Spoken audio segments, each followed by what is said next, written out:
अस्सलाम वालेकुम।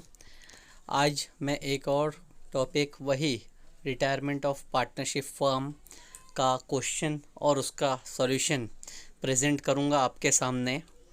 ठीक है। क्वेश्चन रिक्वेस्ट है आप लोगों से कि नोटबुक में पहले कॉपी करें। क्वेश्चन कुछ इस तरह से दिया हुआ है। Shailesh, Anil and Das were partner sharing profits in the ratio of 3:3:2। Their balance sheet as on 31 March is as below. तीन पार्टनर हैं, शैलेश, अनिल, दास। ये तीनों पार्टनर का रेशो दिया है 3:3:2, यानी कि प्रॉफिट शेयरिंग रेशो हो जाएगा 3/8, 3/8, 2/8। अब बैलेंस शीट दी गई है जिसमें कहा गया है कैपिटल शैलेश का 11,000 है, अनिल 15,000 और दास 8,000। बिल पेएबल है 1,900, क्रेडिटर्स है 9,000 और रिजर्व फंड है 4,000। एसेट साइड में दिया हुआ है building 10,000, machinery 10,700, furniture 10,000, debtors 5,000, stock 6,600 and cash 6,600। ये पूरी बैलेंस शीट हम लोग बाद में पोस्टिंग करेंगे। पहले एडजस्टमेंट से स्टार्ट करते हैं। एडजस्टमेंट दिया है on 1 April 12 Das retired from the firm on following terms. Das partner retire हुआ है। टर्म्स रखी गई है। पहला सेंटेंस है Shailesh and Anil share in reserve fund should be continued in new firm. पहला सेंटेंस इंपॉर्टेंट है। बहुत रेयर क्वेश्चन में ये चीज़ आती है कि शैलेश और अनिल का जो रिजर्व फंड है उसको कंटिन्यू करना है। कंटिन्यू करने का मतलब है कि बैलेंस शीट में कंटिन्यू रखना है। सिर्फ जो दास पार्टनर का शेयर है रिजर्व में वो पार्टनर कैपिटल में जाएगा, बाकी दोनों पार्टनर का शेयर बैलेंस शीट में ही रहना चाहिए। Second, goodwill of the firm should be valued 4,000। पहली चीज़ बोल रहा है गुडविल फर्म का रहेगा 4,000। However only Das share in it to be raise in the books and written off immediately. तो इस सेंटेंस का मतलब हो जाता है कि हम लोगों को दास पार्टनर का शेयर निकालना पड़ेगा 4,000 रुपये में से। जो भी अमाउंट आता है 4,000 मल्टीप्लाई बाय 2 डिवाइड बाय 8 और फिर उसको कंटिन्यूइंग पार्टनर में राइट ऑफ करना है। थर्ड एडजस्टमेंट कहा गया है asset to be revalued as under stock 6,300, machinery 10,000 and furniture 10,200। Adjustment में स्टॉक की वैल्यू को रिड्यूस करने के लिए कहा गया है, मशीनरी को भी कम करने कहा गया है और फर्नीचर को इंक्रीज करने कहा है। तो यहाँ पर एसेट्स के ऊपर प्रॉफिट होगा या लॉस होगा। फोर्थ एडजस्टमेंट है RDD to be maintain 10% on debtors. Debtors के ऊपर 10% आरडीडी निकलेगी। वो आरडीडी हमारे लिए टोटली लॉस होता है। Adjustment number 5, ₹100 is to be written off from creditors. Creditors जो कि एक लाइबिलिटी है, उस लाइबिलिटी में से हम लोगों को ₹100 राइट ऑफ करना है। तो जो अमाउंट हम राइट ऑफ करेंगे वो अपना है प्रॉफिट। और एक लास्ट एडजस्टमेंट कहा गया है amount payable to Das is transferred to his loan account. का मतलब यही होता है कि एट द एंड जो पार्टनर है रिटायरिंग पार्टनर दास, उसका अकाउंट जब हम टैली करेंगे तो उसको लोन में ट्रांसफ़र करना पड़ेगा। लास्ट क्वेश्चन में जो मैंने आप लोग को सॉल्यूशन कराया था वहाँ पे कहा गया था कैश पे करने के लिए, तो वो डिफरेंट है और ये वाले क्वेश्चन में थोड़ा सा डिफरेंस आया है। ठीक है। अब हम लोग डायरेक्टली सॉल्यूशन के ऊपर ध्यान देंगे। जैसा मैंने आप लोग को पहले कहा, सॉल्यूशन करने के लिए हम लोगों को 5 लेजर अकाउंट की रिक्वायरमेंट है। पहला revaluation account, second partners capital account, third balance sheet, fourth cash and bank account और लास्ट जो गुडविल अकाउंट है, जिसमें से अकाउंट जो इम्पोर्टेंट है स्टार्टिंग के 3 रिवैल्यूएशन, पार्टनर कैपिटल और बैलेंस शीट, बाकी दोनों रफ वर्क है cash and bank goodwill. Start करते हैं हम लोग सॉल्यूशन में। सबसे पहले हम लोग एडजस्टमेंट से स्टार्ट करेंगे। एडजस्टमेंट मैंने जैसा लोगों को एक्सप्लेन कर चुका हूं। पहला एडजस्टमेंट कहा गया है Shailesh Anil share in reserve fund should be continued in new firm. Shailesh और अनिल ये दो पार्टनर का रिजर्व फंड कंटिन्यू करना है बैलेंस शीट में। तो हम लोग का सॉल्यूशन कुछ इस तरह से रहेगा। सबसे पहले तो पार्टनर कैपिटल में पार्टनर के नाम लिख लेते हैं हम लोग, शैलेश, अनिल और दास। ये 3 पार्टनर हैं अपने पास। ठीक है, इन तीनों को हम लोग यहाँ पे पेस्ट मार देते हैं। अब सबसे पहली चीज जो हम लोग ये करते हैं वो कुछ इस तरह से होता है। Reserve fund, reserve fund balance sheet के लाइबिलिटी साइड में दिया हुआ है, उसका इफेक्ट लिखा जाता है बाय रिजर्व फंड। अच्छा, रिजर्व फंड का अमाउंट था 4000, जो कि तीनों पार्टनर के रेशियो में बटना चाहिए 3:3:2 के रेशियो में, मतलब 3/8, 3/8, 2/8।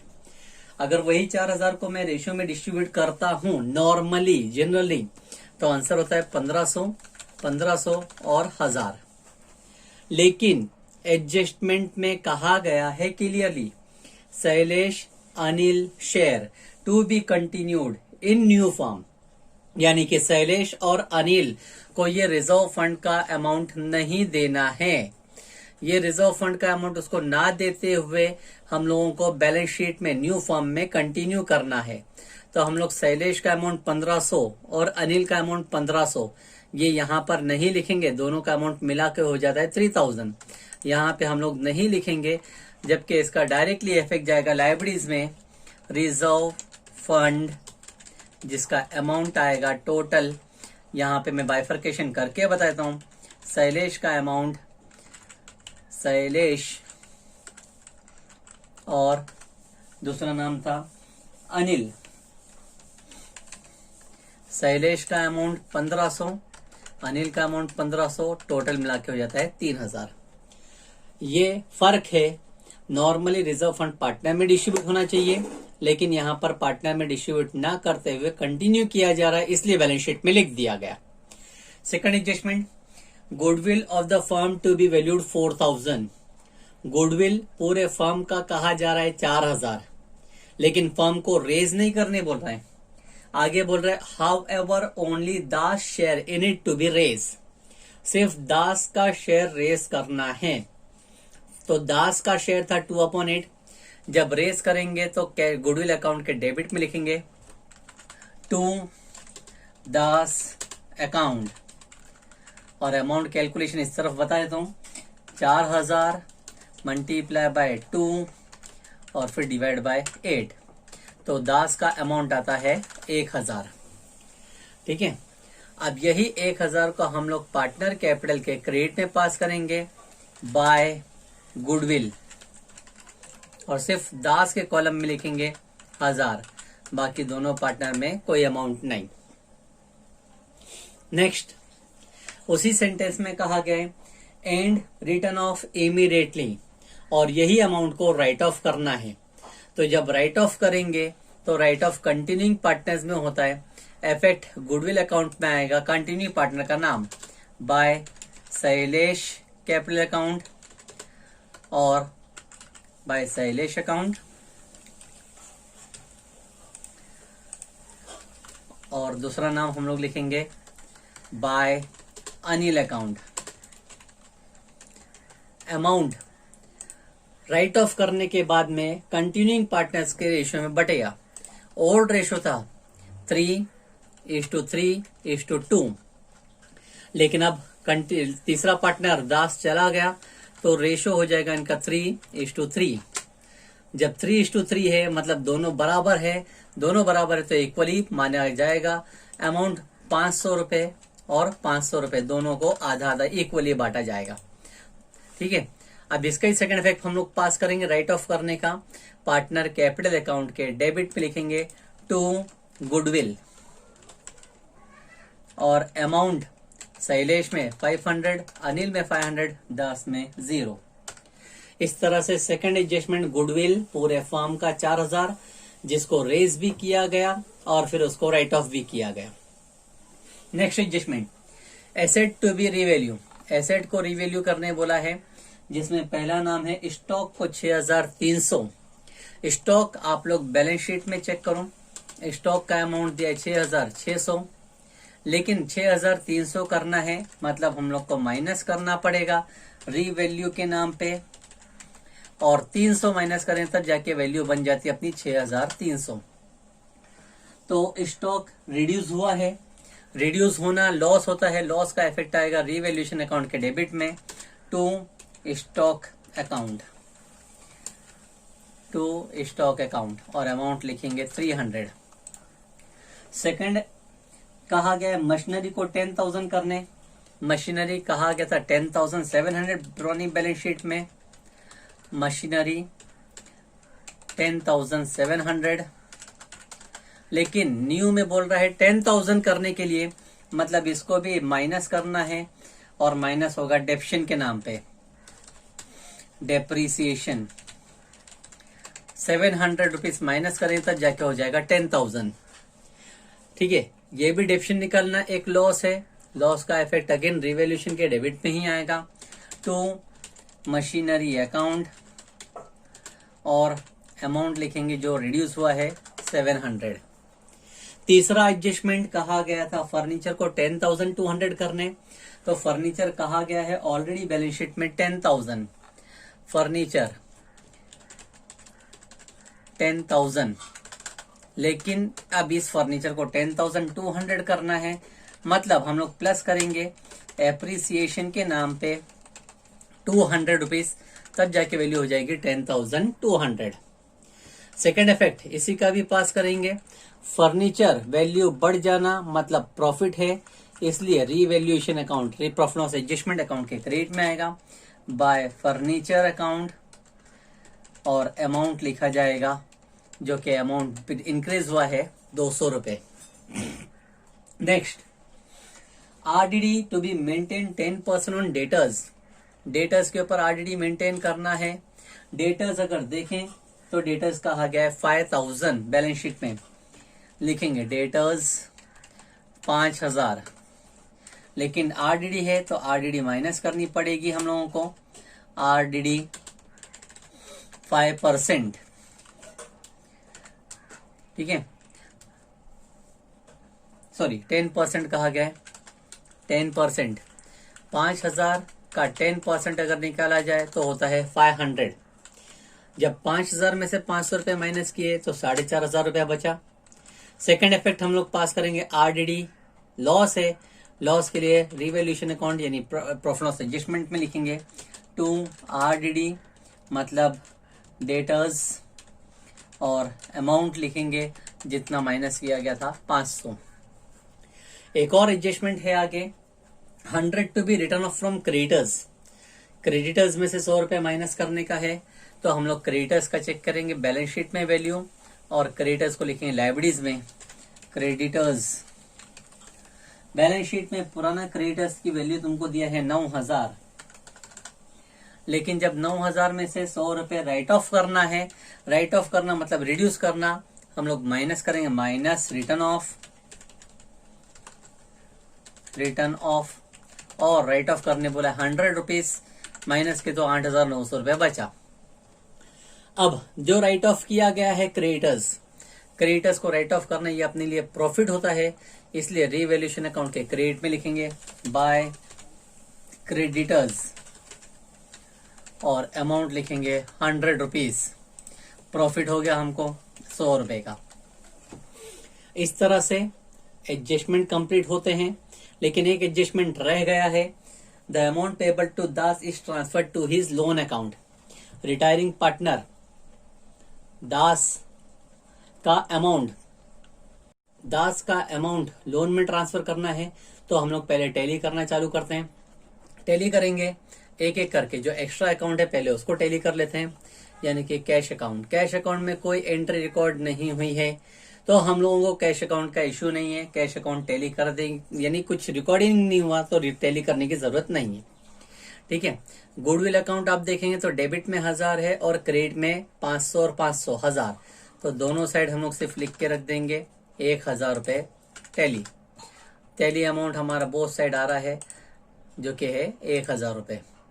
ठीक है, तो अगर बैलेंस बचता है, जैसा मैंने इससे पहले भी वीडियो में आप लोग को बोला हूं, अगर इन केस बैलेंस बचता है तो हम ट्रांसफर करते हैं बैलेंस शीट में।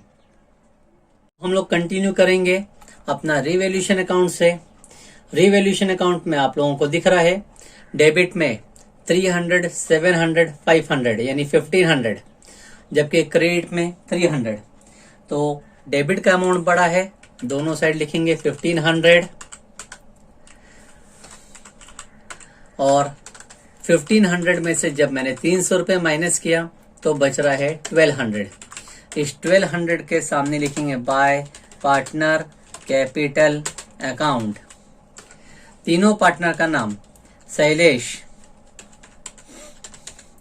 दूसरा नाम अनिल, तीसरा नाम दास।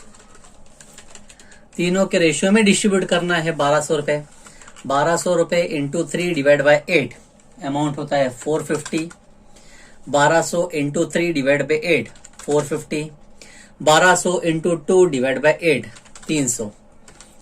अब यही पार्टनर में जो बैलेंस बचा है ये होता है अपने लिए लॉस।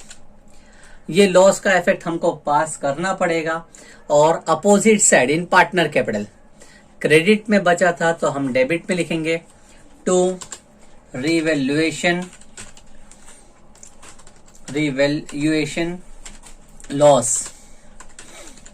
तीनों में 450 450 300। अब हम पार्टनर को टैली करते हैं एक एक करके, और पार्टनर्स कैपिटल बैलेंस शीट की पोस्टिंग करना रह गई थी मेरी। बैलेंस शीट में पोस्टिंग कर लेता हूं कि क्या क्या बैलेंस शीट रह गया था। कैपिटल अकाउंट रह गया था तो बाय बैलेंस ब्रॉट डाउन लिख दूंगा मैं। बाय बैलेंस ब्रॉट डाउन जिसका अमाउंट था 11,000, 15,000 और 8,000। इसके बाद में था बिल पेएबल, तो बिल पेएबल को लाइब्रेरीज में लिखना होगा। बिल पेएबल जिसका अमाउंट है 1,900। क्रेडिटर्स ऑलरेडी लिखा जा चुका है और रिजर्व फंड ऑलरेडी हो चुका। एसेट साइड में बिल्डिंग के ऊपर कोई एडजस्टमेंट नहीं आया है था, इसलिए बिल्डिंग को डायरेक्टली लिख दिया और अमाउंट है 10,000। मशीनरी हो चुका पहले, फर्नीचर हो चुका पहले एडजस्टमेंट, डेटर्स भी हो चुका पहले, स्टॉक भी हो चुका पहले। कैश में कोई एडजस्टमेंट नहीं है, इसलिए कैश को हम लोग डायरेक्टली लिखेंगे कैश 6,600। अब एक एक करके मैं पार्टनर कैपिटल को टैली करता हूं। एक्चुअली ये पोस्टिंग हम लोग को एडजस्टमेंट की एक बात करनी थी, लेकिन मेरे ध्यान से उतर गई, आप लोग बीच में कर लें। पार्टनर्स को टैली करते हैं। पार्टनर का अमाउंट डेबिट में पहला पार्टनर 950 है, जबकि क्रेडिट में है 11,000, तो हम लिखेंगे 11,000 दोनों साइड। 11,000 में से 950 माइनस करें तो 10,050 बैलेंस बचता है। सेकेंड पार्टनर का अमाउंट 15,000, दोनों साइड लिखे 15,000।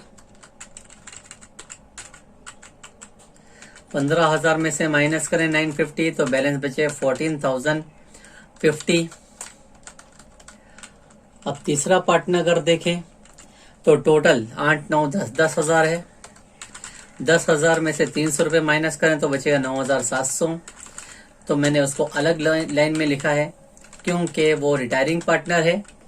रिटायरिंग पार्टनर का अमाउंट लोन में ट्रांसफर किया जाता है टू लोन अकाउंट, और जो बैलेंस है कंटिन्यूइंग पार्टनर उसको लिखा जाता है बैलेंस कैरिड डाउन। ठीक है, अब इसी का हम सेकंड इफेक्ट पास करेंगे। जो बैलेंस थे लाइब्रेरीज में लिखेंगे कैपिटल ऑफ शैलेश और अनिल। पहले पार्टनर का आपने ध्यान दिए होंगे तो अमाउंट था 10,050, जबकि अनिल का अमाउंट था 14,050। जब इन दोनों को अमाउंट एडअप कर दिया जाए 10,000 प्लस 14,000 24,100। अच्छा, जो दास है उसको भी लोन में लिखेंगे दास लोन, और दास का लोन जो अमाउंट आया था 9,700। Eight the and balance sheet का टैली करते हैं दोनों साइड।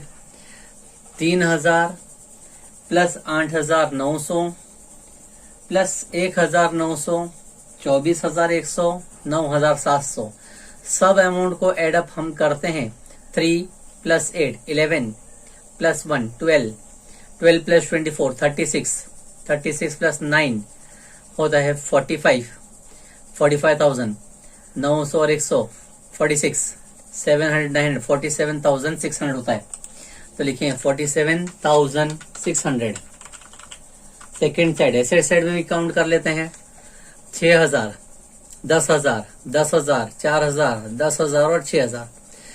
10,000 प्लस 6 16, 16 और 4 20, 20 और 10 30 और 1 10 40, 46,000, 300, 200, 500 प्लस 500 47,600 होता है।